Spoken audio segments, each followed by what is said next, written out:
So we are at the Knowledge Summit in its 10th round.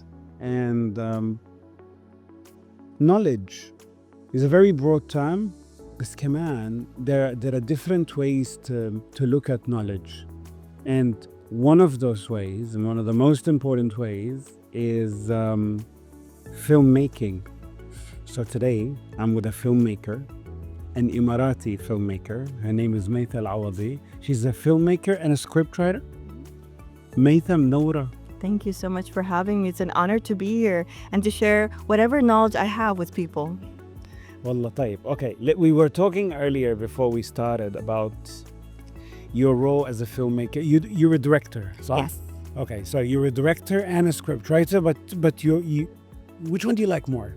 Directing, for sure. I love the vision side of things. I love when everything comes together. Every single tiny pieces, from set design to costuming to how a character behaves. Selecting actors is one of the funnest things I have, because you have instincts when you select actors. You know that person is going to make it happen. And I have to say that with Al Awadi, for example, I had to fight for my actress because she wasn't the typical everyday woman. She represented a group of women that are petite, might not look like they are a mother of people, children under 10, but there are people like that exist. My aunt is petite and her daughter is 24 and married, but she doesn't look like she has that daughter, you know. She looks like her sister. She looks like her sister, exactly. And the beauty of it is, I was justified for that, because Mira Al won best lead actress at the GC Film Award yesterday. And I was like, see, my choice was right. I'm so grateful and so happy, because she deserves that award. She worked really hard to portray a comical character when she usually does drama. And people didn't believe she would be able to transition, but she proved them right. Like, she proved everyone wrong and she proved us right. So I was so happy to do that. But that's the thing about directing. It's always about taking risks. It's always about giving your vision life in a way that is collaborative. And you need to rely on those team members to be able to convey your messages and for them to visualize it and execute it in the best way. With script writing is a different matter, especially if you can't sit still in one place for too long. So script writing is something I do, but it takes me months to actually dish out a script, while people like Sarah Sayegh, who is the writer for Al Awadi, and she is so disciplined, she's so amazing. She can dish out a script in a few days, while for me it takes a few months because of writer's block, of not being able to sit still in one place for too long. And that's the beauty of directing. You don't need to sit still in one place for too long unless you're doing action. You have to look at the camera. So that's the beauty of that. So Maitha, tell me something. You said you prefer to work with, you select your own actors. And casting, you take care of it, yes. Right? And often I have so many questions, but often when you're selecting an actor / actress,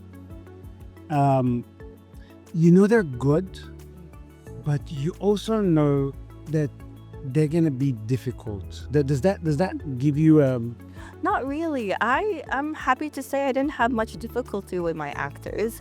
And a lot of them, I didn't actually see any of their work.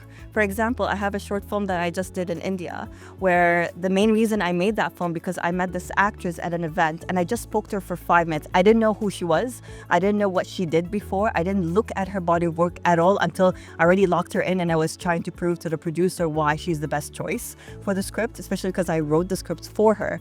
And honestly speaking, the reason I picked her is because of her eyes. How do you know?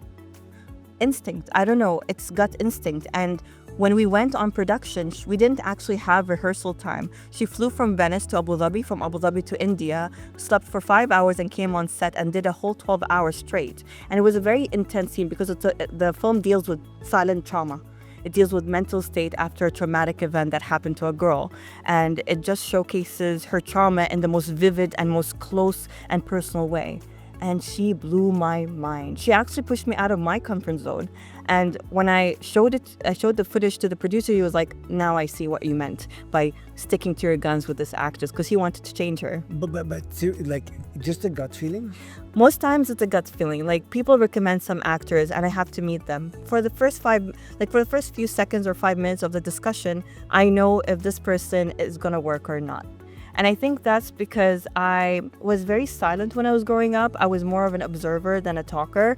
When I talk, I talk. But I have to trust a person and feel comfortable with them to do it because I was a severe introvert. And I think because of that, because I was also the eldest of 7 and I was in a household that had a lot of children, a lot of louder voices in, I felt like I was just looking at the world from, from an outside perspective. And I feel like that helped me read people and helped me get a feel of what a person's personality will be like from talking to them. Obviously, you can get it wrong, but I feel like trusting your gut, especially when it comes to actors, because they are the face of your film, is super important.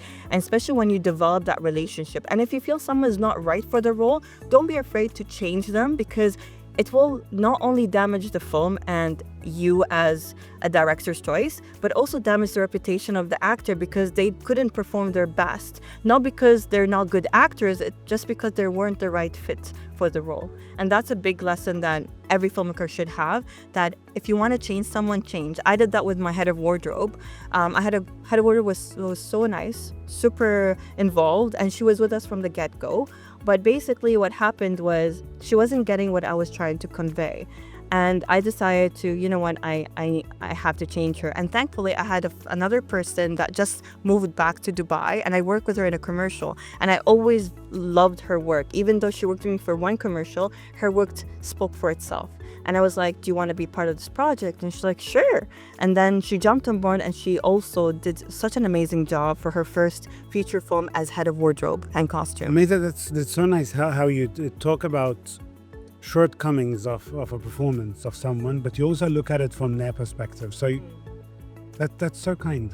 No, but that's the thing, right? I value actors the most because I have so many actor friends, and I speak to them all the time, and I know how much they struggle just to get one role, just to meet people and network and get people to look at them in a pool of so many different varieties, and people that come from nepotism and inherit their parents' career in a sense, because their name is already known and they know that people will buy the tickets to watch them on screen. Not necessarily them being the best actors, but because they already have a following. That's what's happening in today's age. Influencers and content creators are becoming actors. Now, I'm not saying that's a wrong thing to do, but I'm saying that not every influencer and content creator can be an actor, and not every actor can lead a production. 100%. Type. I want to talk very quickly about how did Maitha Al Awadi end up here? Is that something you wanted to do all along? Well, something that came up later on, but what happened? I always wanted to do in media because I felt that was the most fun to do. And I loved storytelling because that's the way I escaped the world from the stress of school, from the stress of family, from family and the chaos at home with, being one of 7 kids, and also living with my grandmother and my aunt and her kids and my mom and dad and the full siblings and neighbors to other family relatives. The only way to escape is to be with my Harry Potter book reading in my room with the locked door so that I can visualize a different world or de-stress. So when I first went to university, I actually went into animation because I really loved Ghibli productions. Hayao Miyazaki was my idol. And I used to sketch a lot. And that's something that I was recognized in school for. My art teacher always used to push me in competitions. So something that I used to use as an escape as well. And as I said, I was an introvert, so I didn't think I could lead, but I could follow.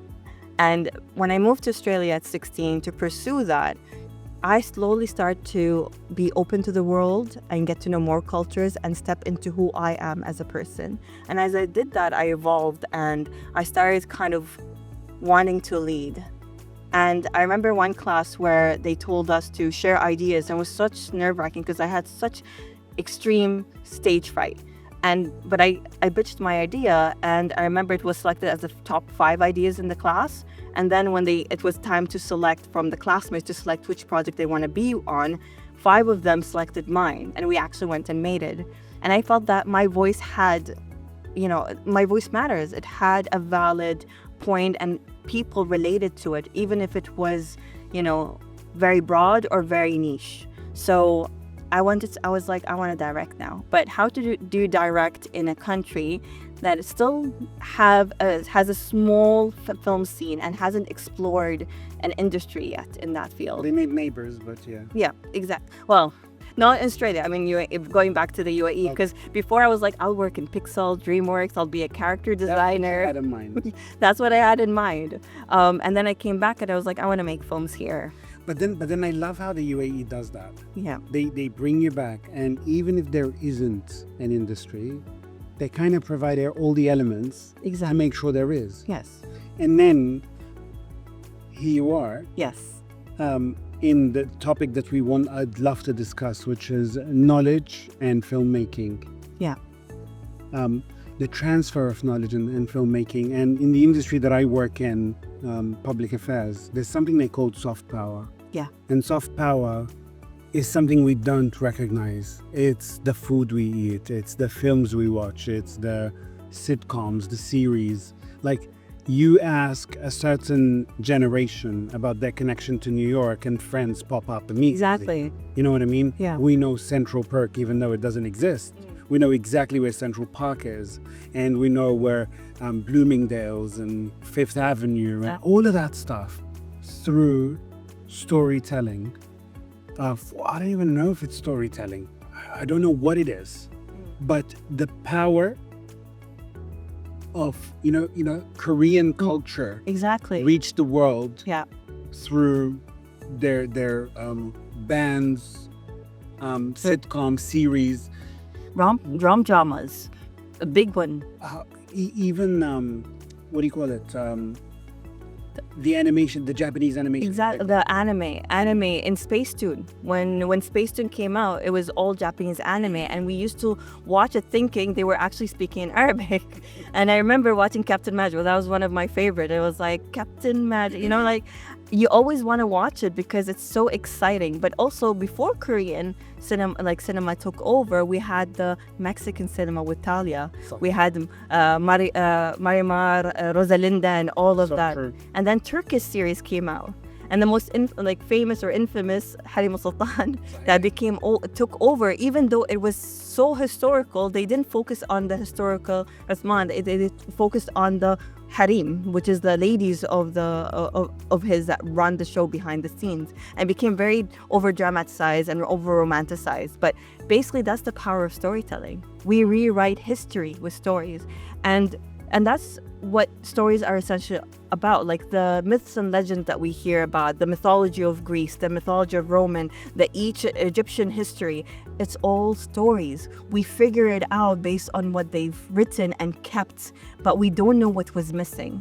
And that's the power of film, because film becomes a gateway of preserving and breaking stereotypes or making them. And that's what led me to filmmaking and what I call the authentic lens. What is an authentic lens is basically being responsible to showcasing a culture and storyline or characters in society in the most respectful, authentic, and loyal and truthful way. Because in the end, we as people need to start documenting our cultures, our traditions, our voices, our language for the next generation. And the only way to do that is to share stories about ourselves, about our daily lives. It doesn't have to be historical. It could be how our daily rituals are, what our values are, where our thought process are, how the everyday woman and man live.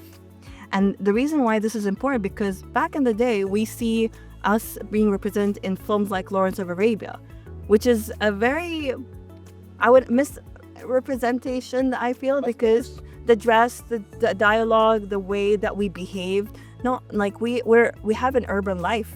We had an urban life. I think again, you're being too kind. You're too kind, Maitha. Wallah al-Azim. It's such an honor to meet you, but you're too kind. Look, I think if we look at how we were represented through the Western media in general, I mean, you chose a nice one. Yeah. Prince of Arabia. Yeah. Look at all the other hundreds and thousands of movies that came out that misrepresents here we are. When they take a shoot of Dubai, and they took it in Dubai, but where did they take it? In the middle of nowhere. Exactly. To show you the desert, but they did not show one of the most thriving cities in the world. Exactly. And that's If why not the most. That's why I'm looking forward to City of Life too, because that shows our city in the most beautiful way.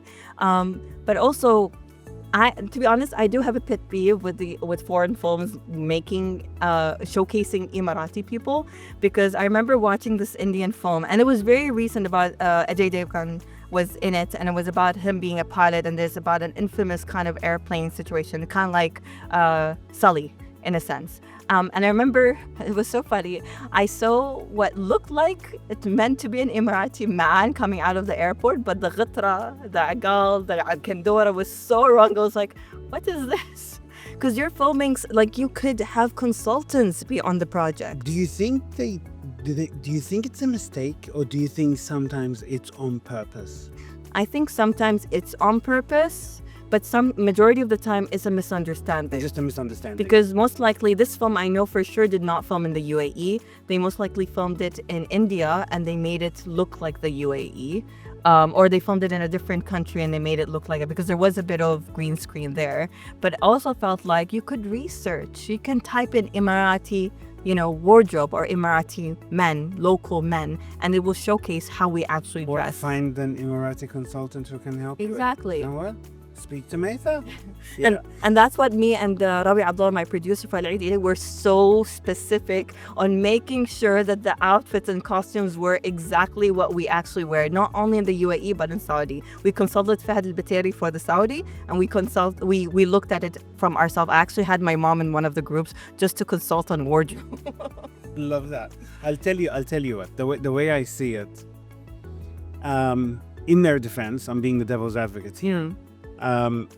I think, according to physics law, a vacuum will be filled. Yeah. So it's our responsibility to make sure it's not a vacuum. We know this culture. We belong to this culture. We live here. We know it better than anybody else. And I love what you're doing. Instead of cursing the darkness, you're lighting a candle. You're sharing your knowledge with the world through storytelling and filming. Yeah. No, that's exactly it. And I will quote someone. Yesterday, I had a workshop where I was speaking and taking people through how to create authentic storytelling. And one of the girls was a Canadian Somali girl. And I was like asking them, do you ever find, like, the group was made of Latin Americans, Europeans, Middle Easterns, UAE nationals, Africans, South Asians. And it was a beautiful, diverse group of people. And I was like, can you guys think of a film that represents you correctly? None of them said anything. Can you think of a film that represents you badly? And everyone had something to say. And I remember this girl specifically saying that Captain Phillip represented them so badly. And she's like, what? Pirates. The pirates. And I was telling her that's completely true, because if we looked at the Somali pirates, if we looked at their backstories, we'll sympathize with them because we know where they're coming from, why they're doing this. But it wasn't about that. It was, I'm sorry to say, but whitewashed to make sure that the sympathy goes towards the white man, not the Africans that were trying to get a better life, because their countries were kind of disrupted due to the wars that happened. But you know what, Maitha? It's so difficult to close a podcast with you. I can talk about this for hours, honest to God. But I'll tell you, you know what's really sad? What's really sad is this. What do they get to tell our story? The actor that did the pirate? Yes. He is so talented. I know. He is such a brilliant actor. And why did he have to go all the way there? It's a very It's sad, isn't it? Yeah, but it's a very simple question. Nobody cares about our voices as much unless it sells tickets, unless it brings viewership. I've been trying to push cross-cultural Emirati storylines because we are a nation made of multinationals, and it's beautiful to show Emirati culture, but also to show how it mingles with multinationals. And the problem is a lot of streamers, a lot of production houses worry about taking a risk of showcasing Emirati stories, because they say Emirati people are limited. We don't have much viewership there compared to Saudi, for example, compared to Kuwait. But then I say, Well, when you make it universal, you don't really care about viewership, because then you have an audience that wants to look into the Emirati household. How many times do you have people actually being able to go into an Emirati house and see how they live and interact with them daily? You don't have that. And if we don't start sharing ideas and sharing our voices with the people, how are we going to gauge whether they want to see more of us or not? And how are we going to be able to distinguish what is Emirati, what is Saudi, what is Kuwaiti, Bahraini? Each one of us are beautiful in their own unique way. We might look like a clump of the same, but we're not. It's like the Levant countries. Jordan is different, Lebanon is different, Syria is different, Palestine is different. All of that is beautiful in their own way, and they have their voices, they have stories about them. What about the Gulf? Why is Saudi and Kuwait are the majority of series and films coming out of, while UAE, Bahrain, Qatar, Oman are being kind of left behind? And that's the thing that I would love to change, and I'm trying to push stories like that. And by including different nationalities, you broaden the pool of audiences, and you make people say, hey, we might be Emirati, we might be small, but we have a bigger voice, and we also include big people from different backgrounds, because they make up a significant part of the UAE as well. I'm certain it's in safe hands. Thank you. Maitha Al Awadi, I can do this for 2 hours. Thank you. Thank you so much for being on KnowTalks. Thank you for having me. And thank you for being in the Knowledge Summit. Thank you. Inshallah, دايما we'll see you from one success to the other. Look, I know that's going to happen. Inshallah. I hope so. Thank you. Thank you.